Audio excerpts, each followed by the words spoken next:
The man just looks up at and sees thousands of whales swimming on the surface. The spectacular sight excited everyone. They hurriedly drove the small boat closer to the whale pod. But just as Jack was about to take action, a giant whale tail suddenly emerged from the water, flipping their small boat over. Realizing the danger, everyone quickly returned to the big ship, then started to repair the hull. But before they could catch their breath, the giant whale launched another attack.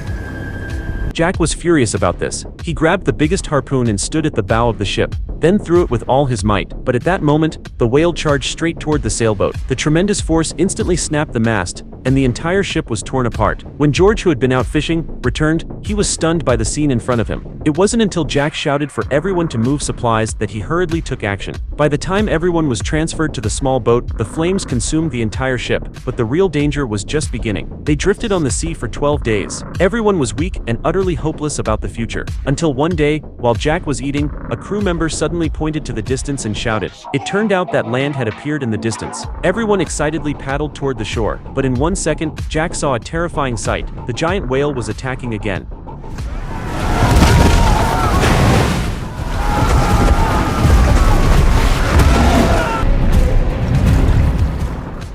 The whale's vengeance caused heavy losses. Not only did they lose their remaining food, but many of their companions were killed or injured. Fortunately, the survivors were washed up on an island. They didn't have time to celebrate, and immediately began searching for any food. Once they found some food to fill their stomachs, they started discussing their next plan. The island was very barren, and survival there was impossible in the long run. What's worse, while searching for food, they accidentally found a large amount of skeletons in a cave. It was clear that they had died trapped there. Jack didn't want to wait to die there, so he and others with the same idea started repairing the boat, planning to return to the sea. But some people were unwilling to leave. In the end, Jack and the others had to leave on their own. However, just one day after they set sail, the giant whale appeared again.